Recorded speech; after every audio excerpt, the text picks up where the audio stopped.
Hello everyone. Today we're going to write a smart contract that basically we're going to implement the transcript verifier that we've been talking about in class. But before that, I want to go over some Solidity and programming fundamentals so you have more context as to what's going on. Okay. So programming, what is programming, right? I say programming is basically writing an essay that both humans and machines understand, right? Because you're trying to tell the machines to do something. And so you're basically writing an essay, but you also want the other humans to understand it. So, I think putting it this way, it's a lot less intimidating. You're basically telling the computer to do something in a very particular language. And don't worry again if you've never programmed before. That's precisely what this lecture is for. That's why we were doing this before the actual smart contract programming. So don't worry about it. So let's get into it, right? Solidity programming fundamentals. It's going to be two parts. We're going to talk about variables first, and then we'll talk about functions. So what are variables? Right, variables. A variable is basically something you define to store some information in. Right. So let's say I want to describe my grade in English. How do I say in English? I could say that my grade, right? And what is my grade? My grade is what type is it? It's a non-negative integer, hopefully, or it could be a decimal, but let's not talk about that. Let's just assume integer. So my grade is a non-negative integer. I hope it's non-negative. And what's the value? It's 70. But obviously nobody talks like this in real life. But, if we want to be very verbose, we want to be very concise, that's how you would speak. And that's exactly what you need to do when it comes to programming. Because the computer can't understand something halfway. Right, because it's not human. So you gotta really hold this hand and tell it literally everything about this thing that you're trying to define. So if I want to describe my grade in Solidity, I would declare a variable this way. So it's uint256 grade equals 70, and we'll break this down in the next slide. Okay, so let's break it down, right? So uint256 grade equals 70 semicolon. What does that mean? So let's go at let's kind of go through it word by word. So uint256, the very first word, what does that mean? Uint stands for unsigned integer, and unsigned basically means it doesn't have a sign in front of it. So when you write a positive number, you don't write a plus sign, although you could, but nobody does that. So when you write a negative number, you do write a minus sign in front of it. So unsigned basically means it doesn't have a sign in front of it, which means it's not negative. It can only be 0 or positive. Now, of course, it's not this simple when it comes, if you want to get into the binary definition, but this is fine for us, right? And so that's uint. And 256, it just means it's just the length of this thing in binary, right? So remember we talked about SHA-256, what it means. So it's the same thing here. So the max value of this will be 2 to the 256 minus 1, because remember you start at 0. And so that's uint256. It basically defines the type of the variable, and more specifically, the length of a particular type, right? And then let's move on to grade. So grade is it's basically the name of the variable. So if you want to refer to it later, you just gotta say like print grade or something, right? You can call it whatever you want. I can call it score. I can call it like Jack, whatever that makes the most sense, right? And then this is another thing when it comes to variable naming. You always want to make the name make sense, because it will be a lot easier for yourself if you come back to your code like a week later, and it'll be easier for others. It's just overall, a lot more tidy, right? And then equal sign. Well, equal sign is the assignment operator. it's used to assign values. So it assigns whatever's to the right of it to whatever's to the left of it. And in this case, see, the right side of the assignment operator, the equal sign, is 70. The left side is the variable grade. So we're basically saying this variable grade should be assigned the value 70. And of course, you can also have another variable to the right. So you can assign a variable to another variable. That's fine too, right? And of course, last but not least, the semicolon. So this is actually one of the more important things when it comes to programming. It's pretty universal, except for a few languages. So it basically tells the compiler. So the compiler is something that compiles your code into binary or whatever byte code, so that the computers can understand it. But this basically tells the compiler that you're done with this line and you're going to start a new statement on the next line. Now, some languages like Swift, JavaScript does it implicitly, and also Python. They don't need semicolons because they look for line breaks. But Solidity and a lot of other languages like C++ and Java, they all need the semicolons. So there's that, right? UN256 grade equals 70. Not too bad. Okay, and so here are some more common Solidity types. Keep in mind these are exclusive to Solidity. It doesn't work that way in other languages, although some types are more or less universal across languages, but these are, just know that these apply to Solidity. So address, first you have address, so that represents an Ethereum public address. A bytes 32, it represents a 32-byte word. So the good thing about bytes 32 is that a hash would conveniently fit into it very, very snugly. So we usually use it to store hashes. You can also use it to store like plain text and whatnot. Because if we want to talk about like the gas transaction costs and whatnot, bytes 32 is a lot more efficient than strings, but we don't have to talk about it for this lecture. A bool, it's just a Boolean value, true or false. And UN256, that's what we just talked about. There's also, and by the way, there's also like uint 128, uint 8, whatever. So the number after is basically defines how long can it be, like the range of it. And same thing for bytes 32, there's like bytes 20 or bytes whatever, right? But in terms of storage efficiency, which again, another thing that you don't need to know, uint 8 actually costs the same as the uint256, so you might as well just get more range while you're at it, unless you really want to restrict something. And finally, we something called the mapping, which is one of the pillars of, I would say, well, these are all pillars, but it's one of the more important things in Solidity. So mappings are the foundation of any complex data structures in Solidity, right? It basically maps one element to another. So imagine, everyone has a unique student ID, right? So you can say that in USC's registry system, every student ID is mapped to a student. Or, if we have like different class standings, you can say like every class standing, like freshman, maps to a group of students that are currently at freshman standing. And we're going to dive into it in a little bit. And again, just reminding you that you can assign a variable to another variable. So we can define like uint256 grade equals 70, and then later we can do like another uint score equals grade. That's totally valid. Okay. So let's talk about mapping. What is mapping? So I made this kind of illustration on the left side.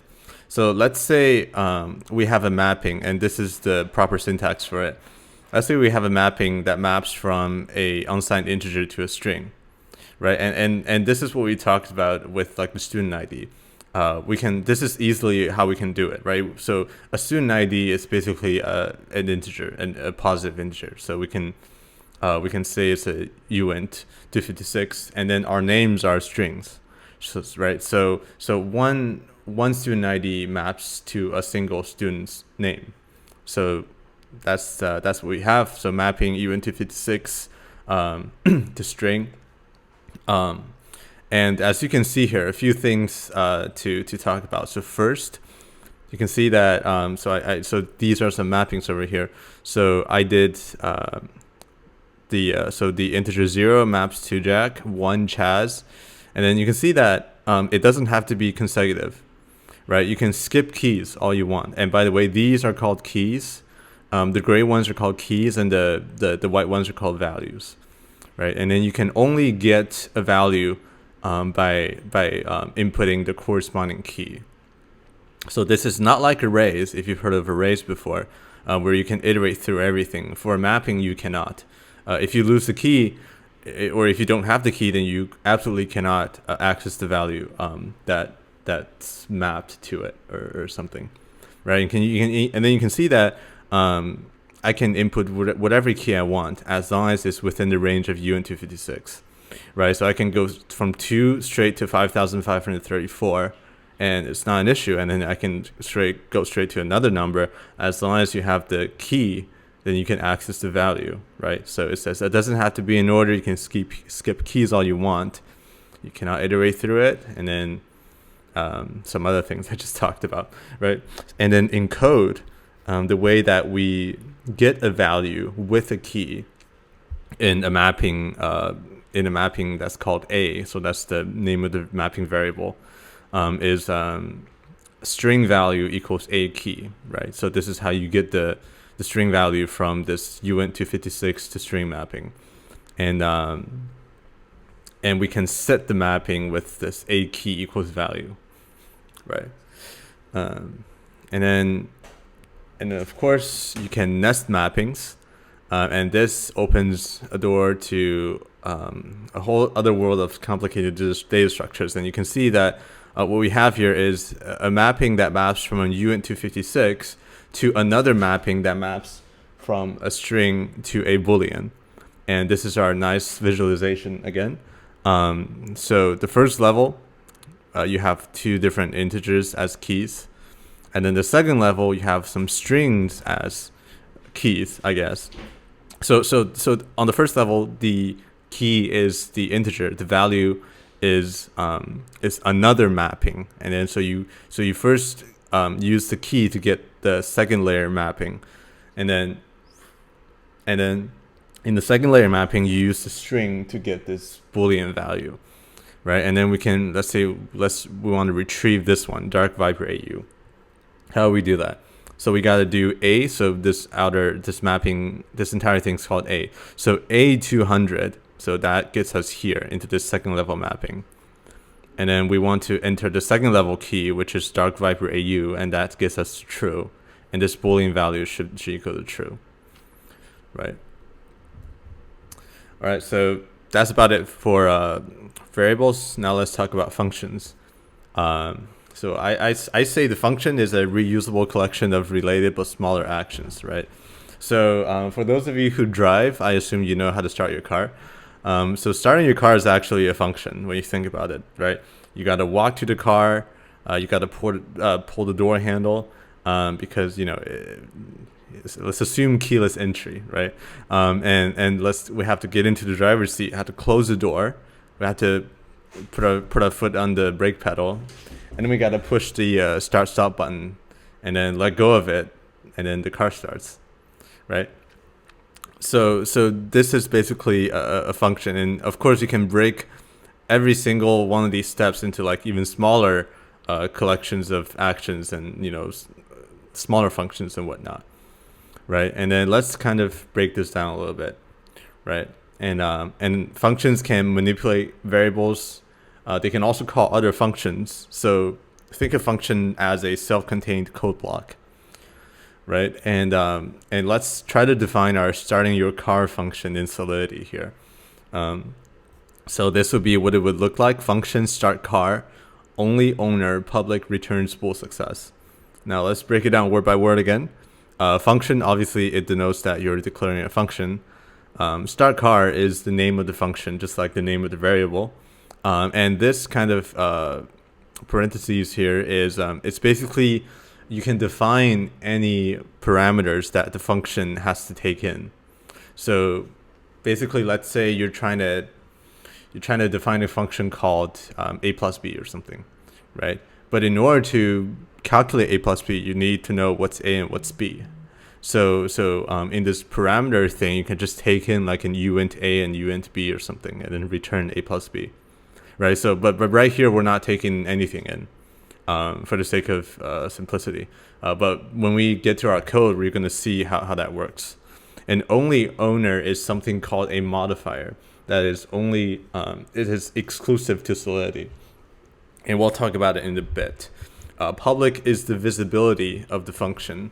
So in Solidity, there are different levels of visibility. There's private, which basically means the function can only be called from within your code when you're writing the code. So nobody can call it. Nobody can like call it outside of your own contract. And then there's internal, which means that actually, what's the difference between internal and private? I have to think about that, but that's not important.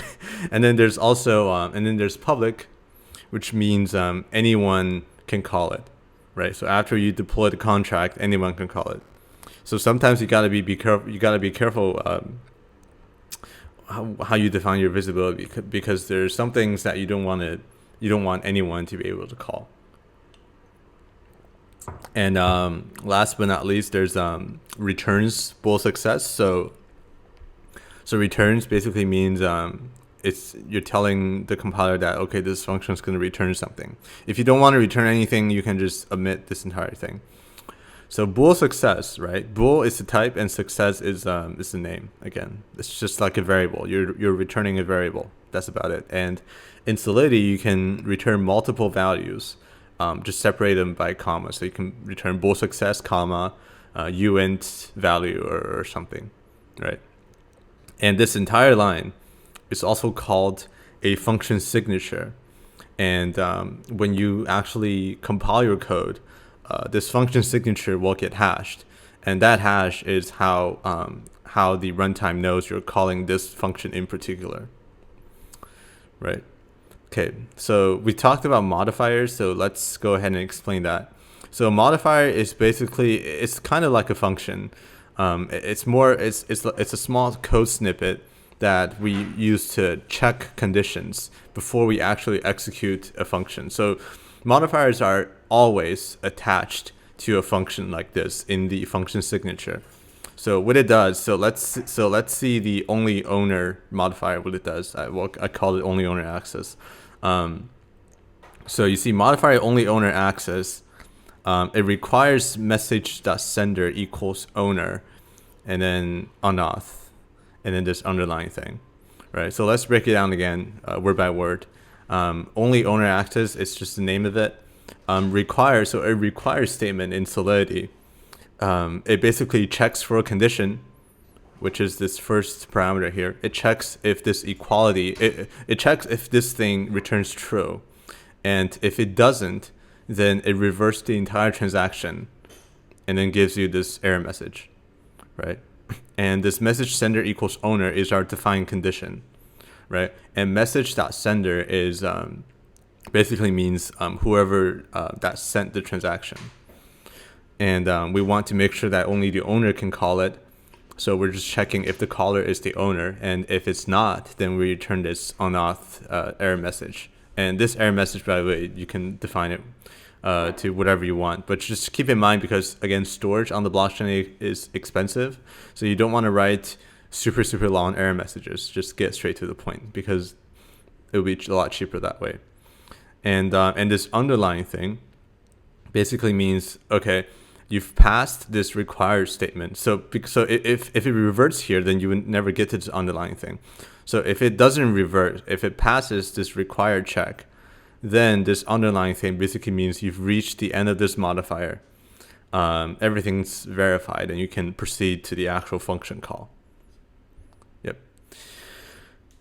And yep, let's. So if we actually wrote out the function for our car thing, starting our car thing in Solidity, it would kind of look like this, right? So function start car only owner, the signature is the same, and then we open bracket, And then we break everything down to smaller functions, right? In this case, so walk to car is a function, open door, get into driver's seat, close door, step brake pedal, push start stop, release brake pedal, and then at the very end, because we're returning a Boolean success, we can just return true. Now, you can also not return true, because if it fails, it should just revert, because we're not returning false anywhere else. You can probably omit that. But I just do it out of habits. Before we move on to the next one, let's talk about some more keywords, right? So you're going to see something called a pragma at the very beginning of any Solidity contract. It's just used to define what version of the Solidity compiler are we going to use, because there are breaking changes in different versions because it's so early. It's still like 0.8 point something. It's not even, it hasn't even reached a 1.0 version. So a lot of things are constantly changing. So the code written in the code written that can run under a 0.5.12 version compiler will not compile under a 0.8.0 version compiler.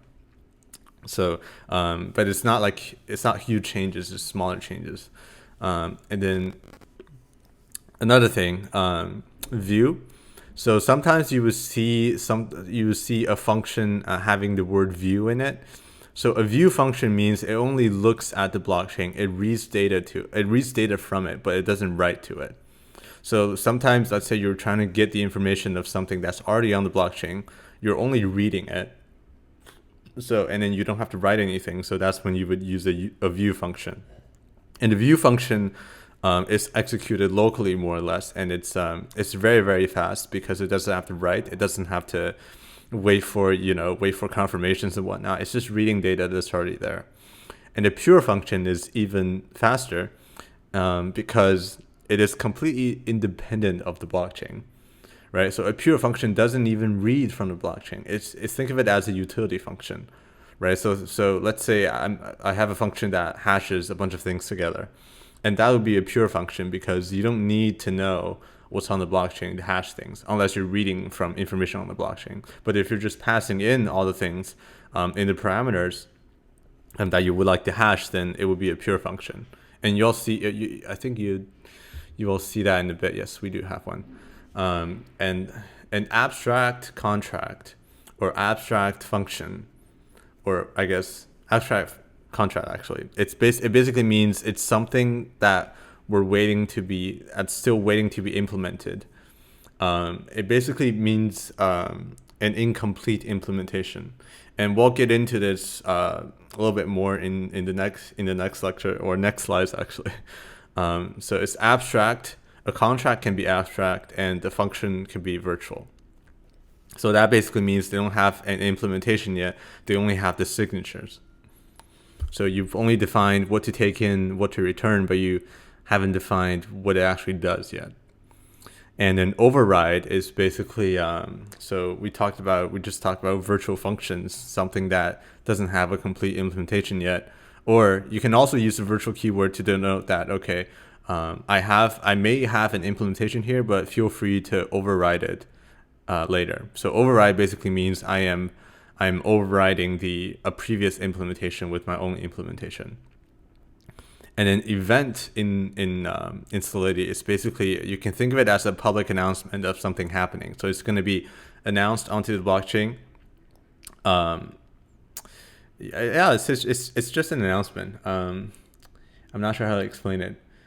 But one thing about events is that so a good practice is you want to emit enough events so that people can kind of reconstruct what your function call has done just by looking at the events, right? So it's more like a for your information kind of thing. And sometimes storage is also cheaper on the events. So you can actually use events as like a cheap storage kind of thing if the information isn't sensitive. And lastly, the concept of an interface. It basically defines a bunch of function signatures without actually implementing them. So it's kind of like a syllabus.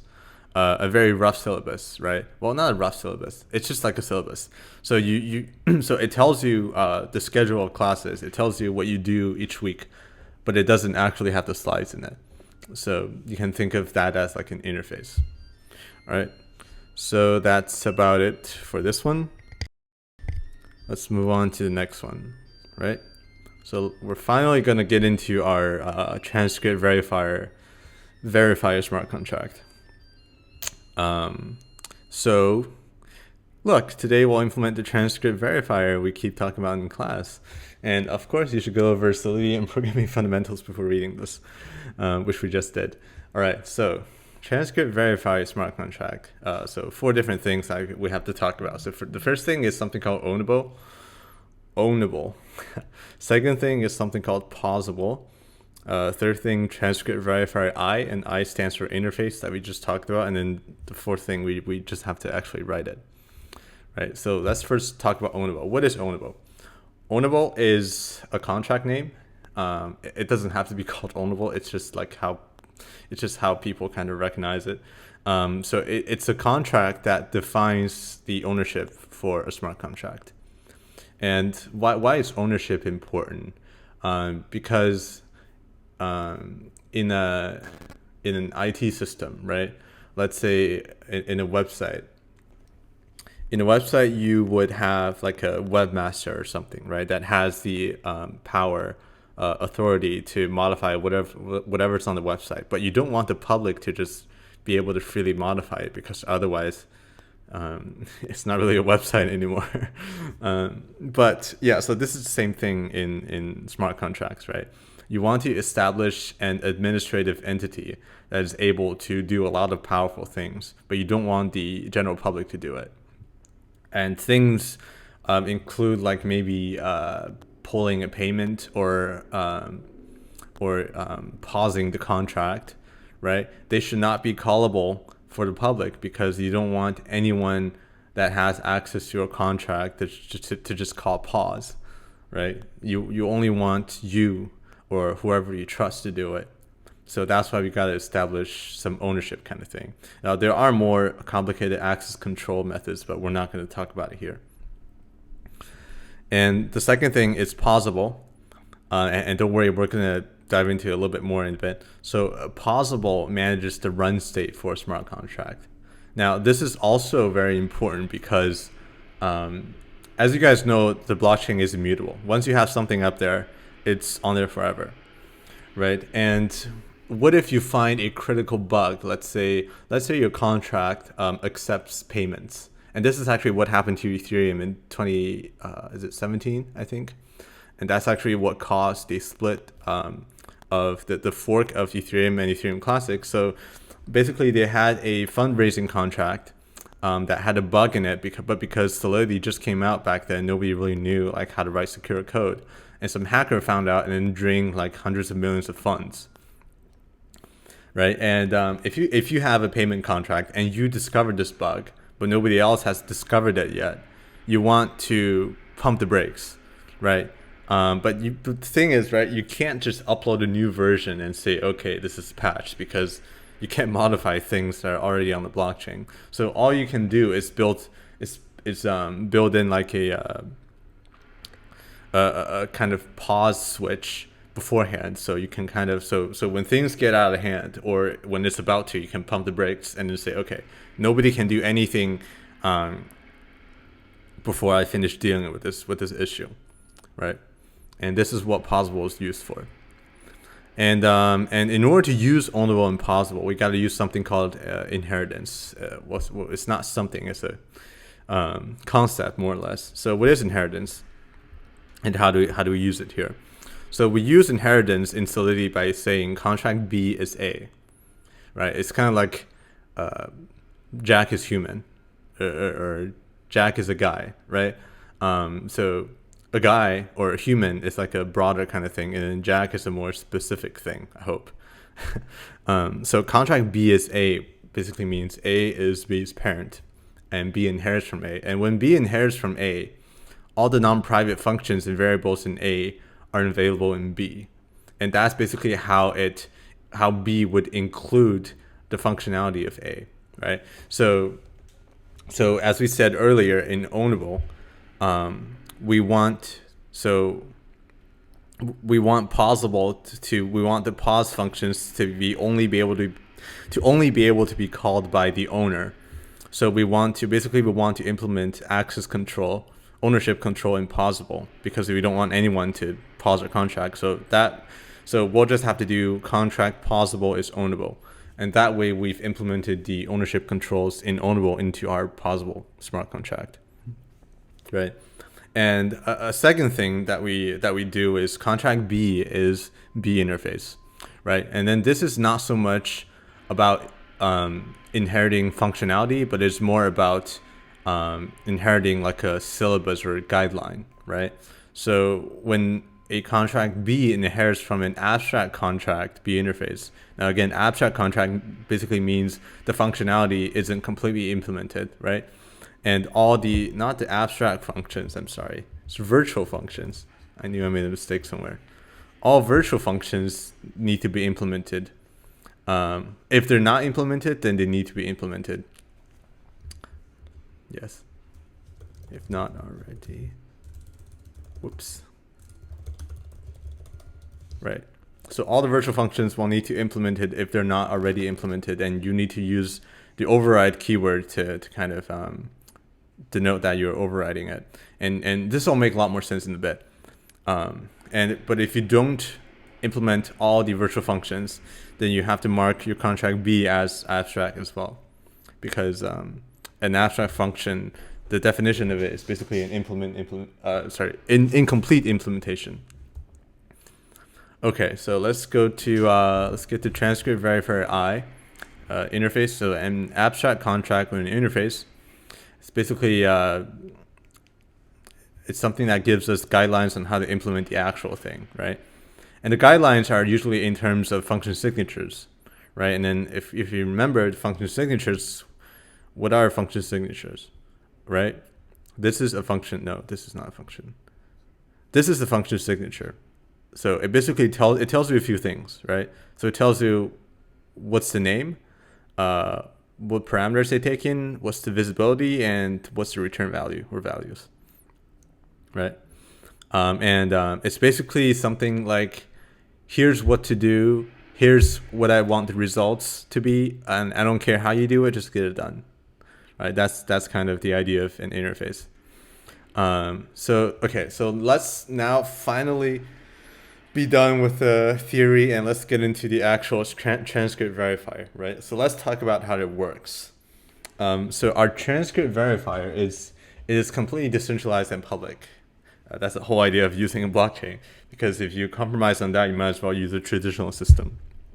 So, and we do not maintain a list of permission institutions, right? So we don't have to manually say, okay, this school is this address, this school is that address, and these are like the verified schools, and all the schools, before they can use our platform, they have to come to us and get verified. We don't need that, right?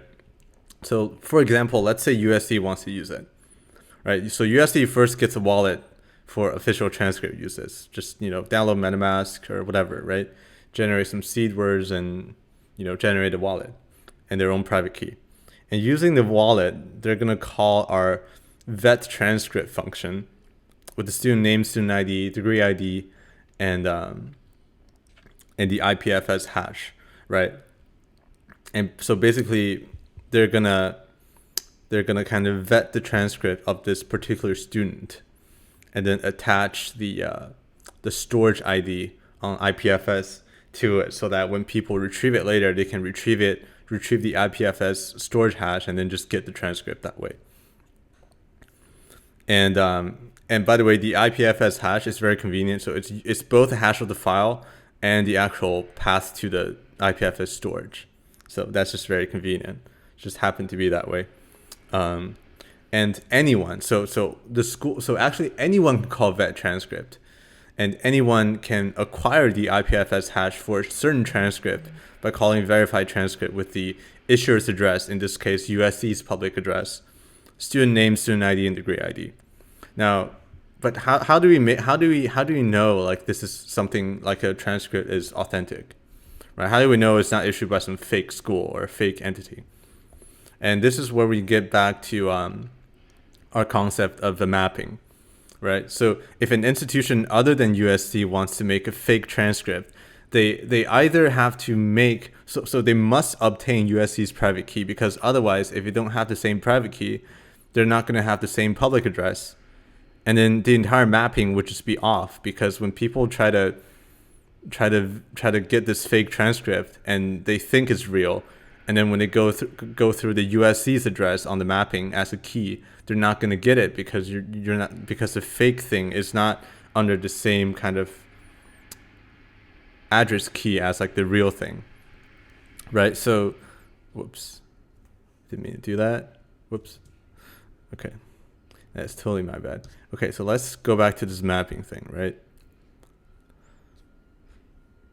Okay, so let's say 200 is USC's public address. I know it's not true. And then this 4567 is the fake wannabe address, right? Well, if you don't have USC's private address, then you cannot generate the same public key, which is 200, or public address, which is 200. And you're going to generate your own public address. So when people go to USC's website and they try to use their public address to look for this fake transcript, they're not going to get it, because it's going to be like an entirely different mapping, right? So that's how we protect against fake transcripts without actually needing to audit every single school that uses our platform, right? And we're also hashing everything. So we're hashing the student name and student ID. And by the way, we're requiring both the name and ID because I guess just more redundancy. And, you know, what if they have the same name? I know you can just do the ID thing, but having a name won't hurt. So for the sake of privacy and convenience, right, we also hash the student name and student ID because, you know, we don't want to be passing in plain text.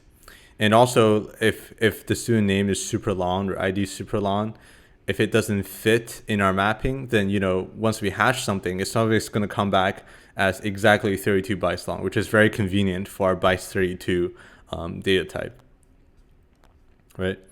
Yeah, it's time to write some code. Let's go. So you will have to go to this website. It's called remix.ethereum.org. It's an online IDE that we use to, well, I don't use it. I use something local, but this is like the most convenient thing. So in IDEs, basically, it's an integrated development environment. It's just something that helps you to code more efficiently. All right. So once you get to this website, you should see the same interface here. Let's go into contracts, and you can see that they already have like some predefined contracts here, like this owner thing. We don't want that, right? We don't want that. So let's right click and just delete all of these. Delete this one and delete this one. And what we want to do is we want to click add. No. How do we add things again? Oh, this one. Upload. There we go. So let's upload. Let's upload all three of these. All right. I don't know why they're in that folder. It's not very nice. Can move it. I can't move it. How do I move this? What? You know what? That's fine. Can I actually not move this? Okay, that's fine. It's not a big deal. Let's see if it compiles, and then we'll know.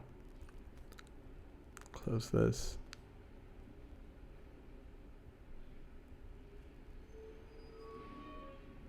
Okay, yeah, it works. Yeah, we don't have to worry about it. Okay, so let's take a look at Ownable first. And as you can see here, I've added comments for everything, so it's super clear. So we have a private owner address that we keep track of. And then we have an event log that basically tells us when the owner's changed. And we have two modifiers, right? So this one requires that the caller must be the owner, and this one just checks for like a 0 address, because if you leave like on the front end, if you leave something as blank, it just defaults to a 0 address. So you want to make sure that the user didn't click on something by mistake, so you want to cache that. And then rip to whoever actually has the 0 address as the public address, although I don't think anyone has it yet. And okay, the constructor. So the constructor is basically a special function that gets called when that gets called automatically when the contract is deployed. You never manually call the constructor, right? And this is our getOwner function. It just returns the owner of the of our contract, and you can see this view thing, right? Because it doesn't read from it, it doesn't write to the blockchain, only reads from it. And we also have a change owner function, right? Yeah, basically we have to check the new owner is in the 0 address, so there's no like typos, and we have to make sure that only the current owner can change can transfer ownership to a new owner, right? And then we just assign the current owner variable to the new owner. We emit a log, and then we return true as success, right? So that's our ownable. Very simple, but very powerful, right? And we have our pausable here. You see we import it because it's another file, and then we're using our inheritance here. So now pausable has ownership control. So we have 3 different logs. We have 3 different events, right? Pause contract, resume contract, and kill contract. Pause contract, well, they're pretty self-explanatory. I won't go through it too much. And then we have 2 modifiers, and then checks if it's running and checks if it's paused. We have our initial run state. Basically, when we deploy our contract, we can deploy as paused or deploy as running, right? We also have an is alive thing, so we can actually kill the contract permanently, right? We can kill it permanently. And we can return like if it's running, if it's alive. We can pause it, and of course only the owner can do it, and you can only pause it when it's running, because pausing it when it's paused doesn't make too much sense. You can resume it, but you can resume it only when it's paused, because resuming it when it's already when it's already running doesn't make sense. And you can also kill a contract. You can only do it when it's paused, because it doesn't make we just want to safeguard against accidentally triggering this, because they're still coming back from this. And I just realized I had a bug somewhere, and I see it now. I forgot to do a only if alive kind of thing, but we have to check if it's alive or not. But that's fine. This is not production code, so we don't have to worry about it. Wait, did I upload the wrong file? I actually did. Okay, let's delete this. Spoilers. Okay, so now let's look at our interface for transcript verifier. It might be a little bit intimidating, but don't worry, just go line by line. So first we have an event, right? We want to let the world know that a certain transcript status has been set, right? So you have and then we include some information. So who's the caller, who's the sender, what's the hashed student ID, what's the degree, and what's the IPFS hash, and if it's valid or not. Because we do provide the functionality to actually void a transcript. Right now we have vet transcript. So you see, very simple, just 4 functions. 3 of them really, the other one's just utility. And this one, vet transcript, you can see that it takes in 4 parameters. This is how you take in parameters. And this is all very self-explanatory, right? So we take in the necessary informations as we said in the slides over here. Where is it? Right? Student name, ID, degree ID, IPFS hash. Right? So we have all these. And it's virtual because we haven't implemented it yet. You see, there's no implementation here. And you see it's an abstract contract because we have no implementation. Now there's a void transcript. So if someone gets expelled or something, we can void the previous transcript or something, right? I don't know. I just thought it would be useful. So pretty self-explanatory here. And whenever something's not clear, you can just look at the comments. They're very detailed. I made them very detailed. And this is the interesting thing, right? So you can see here, anyone can call these, right? And then verify transcript. Anyone can verify it, and it just returns you the file hash. And you can go and download the file or compare the hashes, see if it's the actual transcript. And lastly, we have a hash function that just hashes some plain text. right? So we hash student name, student ID, whatever. Yikes, my throat hurts. Okay, so we have now that we have all that, let's get into the actual thing, shall we? Finally, I know. So let's create a new file, or I guess over here. Yep, let's call it Transcript Verifier. Why can't I see myself typing?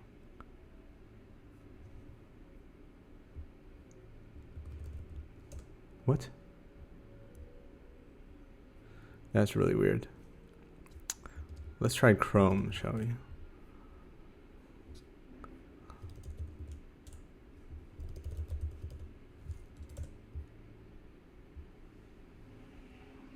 Let's try Chrome. I don't know why I have this.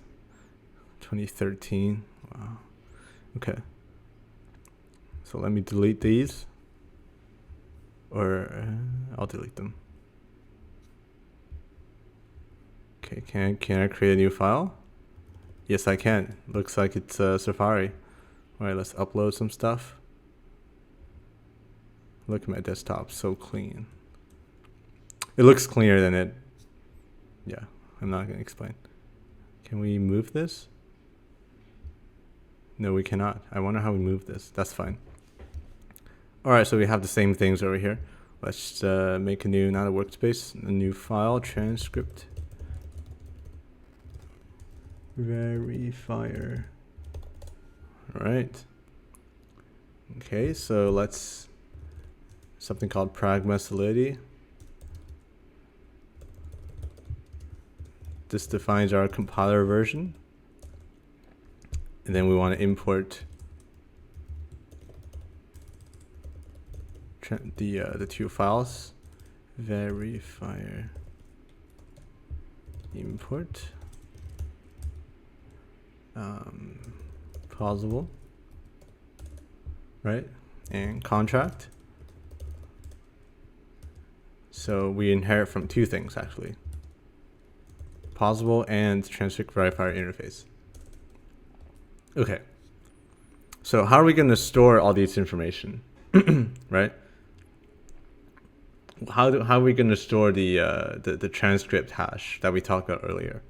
So again, we can use a mapping, right? So we can have something that maps from an institution address to a hash student name, to a hash student ID, and then to a degree ID, and then finally to the IPFS hash, like so, right?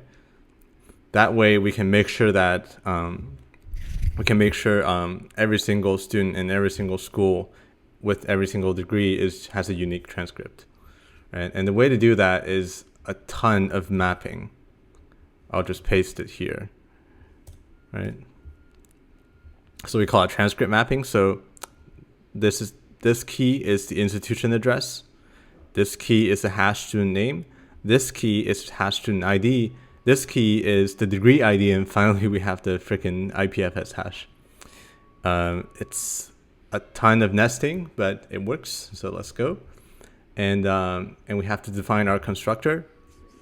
Now, because we're inheriting from plausible, and this constructor takes in the parameter, so we need to call the parent constructors.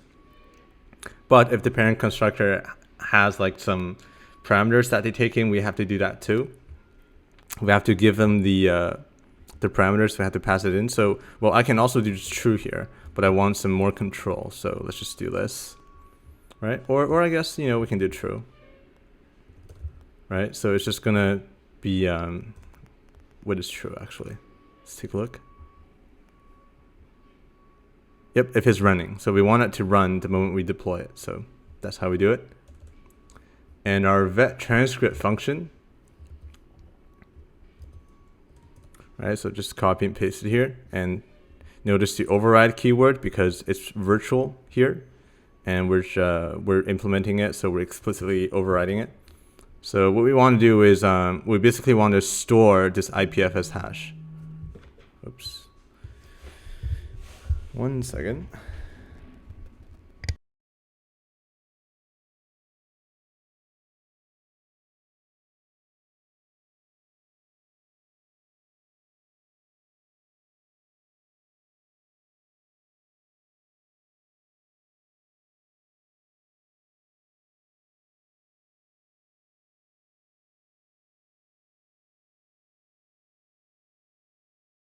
All right, that was a phone call. Right, so in vet transcript, we basically want to store the transcript of this particular student with this particular ID with this particular degree. But notice we don't take in the institution address. And that's because we're going to use the message.sender, right? Because this is basically how we enforce that thing that we talked about earlier, the security thing, right? That's how we enforce this. Because if we're going to take in an address, then some fake third-party entity can just paste in or pass in USC's public address, and they can fake the transcript. But if we're using message.sender, then it must have come from the USC's private key itself. Otherwise, it won't be the same address. So that's how we make sure it's legit. So again, just following this comment, hash student name, and then hashed ID, and then degree ID, or degree, I guess. And finally, we assign it to IPFS hash. That's it. But again, we have some events, so we want to emit these. Status set, right? And you can see that what's the event? Sender, hash student ID, degree, IPFS hash, and if it's valid. Right? We just vetted the thing, so it's valid. So let's pass all these things in. Right? Formatting's a bit wonky. It's fine.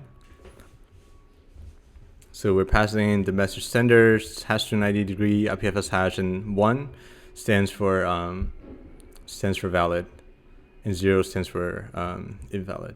Right? And that's about it. And finally, let's return true because we do expect to return true.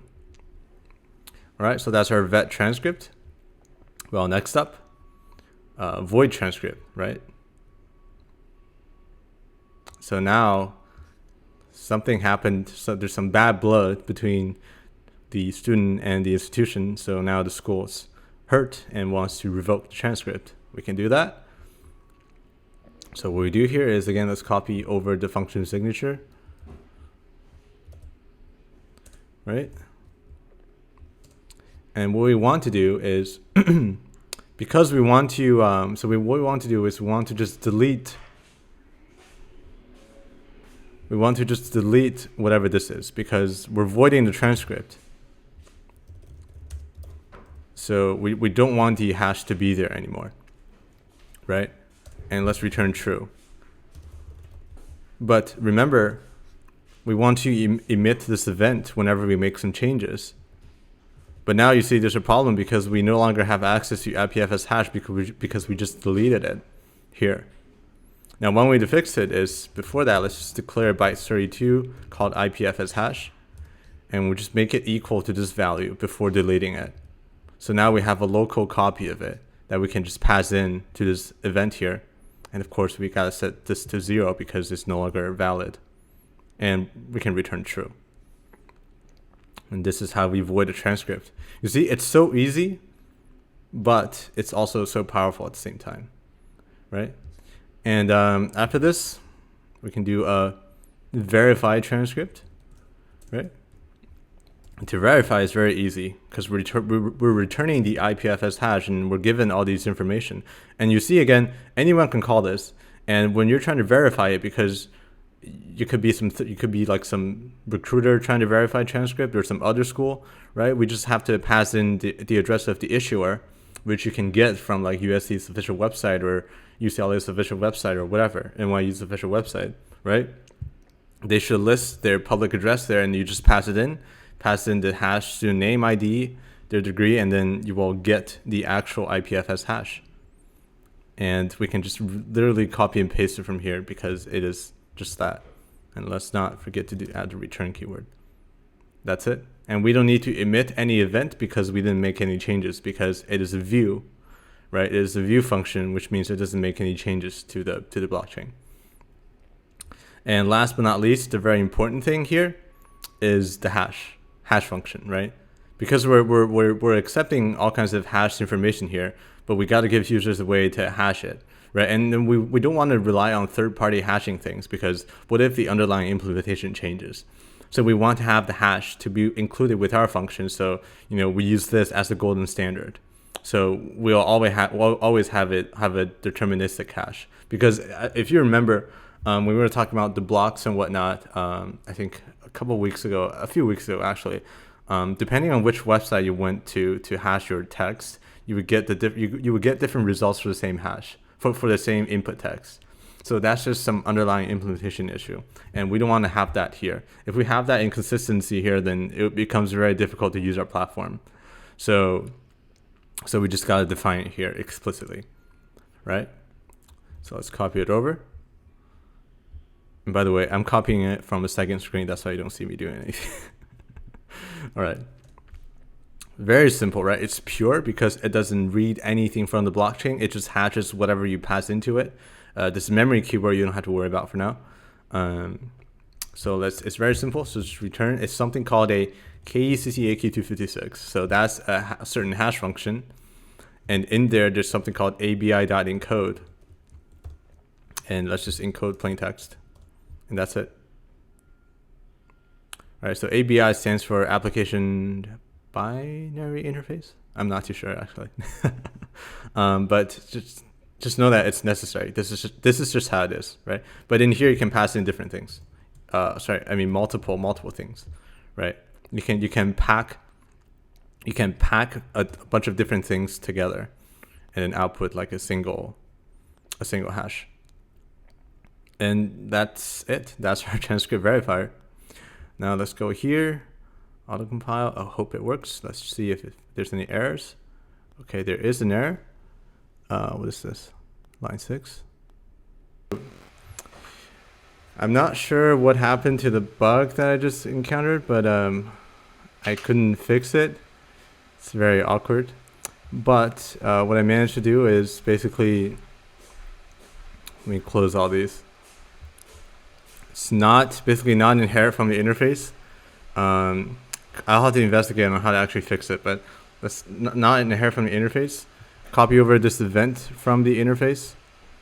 Remove the override keyword for all the functions, and also discover the bug here.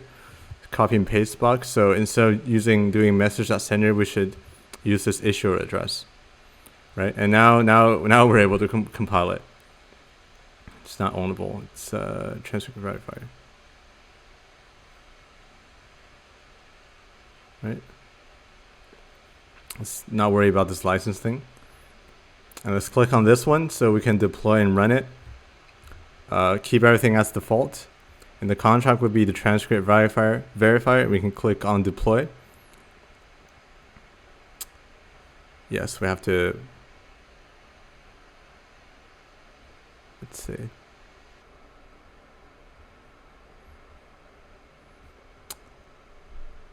Seems like a browser issue.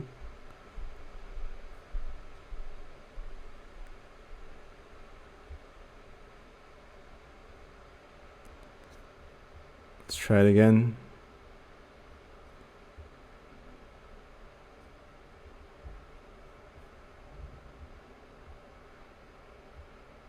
There we go. There we go. See, this is all like really, really finicky. Okay.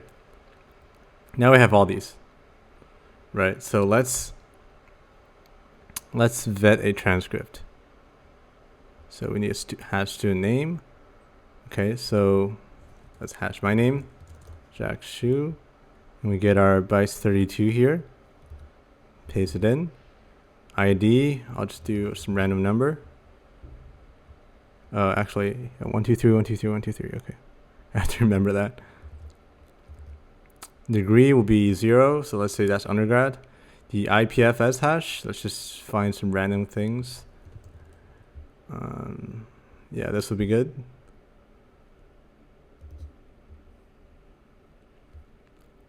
Or that's actually not good. That's fine. Let's just put some like random thing. Let's just hash some random stuff here. Hash, hash. Because the actual IPFS hash is a multi-hash, and you have to modify it a little bit to get rid of the header so it fits in bytes 32. But We're not going to do it here. All right, so let's click on transact. All right, so now we have vetted a transcript. We can click on this to look at the outputs in more detail. So it is mined. There's a gas, transaction cost, execution cost. You can see all of our inputs. And our output, the success is true. And we can see the event log, right? So the log that we emitted here. And yeah, so we just vetted a transcript. So now let's try to verify it, shall we? Let's verify transcript. Whoops, you just saw my address, my old address, that's fine. So the issuer is myself. So what's my address? This is my address. Click on this copy, little copy thing. Hash student name would be, let me hash my own name again. Or I don't have to, I can just copy it from here. Let's copy it. Hash student ID right here. Degree 0, and let's see what we get. And yep, we get this thing, which is exactly the same as this, right? So now we get our IPFS hash, but let's say the issuer is like a different person. Just change one thing. Or I guess that's not valid, actually. Let me try a different address. It's gotta be a valid address. There we go. And you see it returns 0 because that's not the issuer. What's this doing? All right. And now let's void the transcript. Let's do a name. Just put it here. ID, put it here. Degree 0. And now we have voided it. And if you look at the logs, see that valid is now 0. It's not valid anymore. And we can try to verify it again. It's going to give us, oh wait, let's paste in this address. So that's our issuer. Now it's 0, right? But we can vet it again. Now it's something. Void it. Now it's nothing, right? And also there is a huge security bug in this contract. It's not huge, but there is one.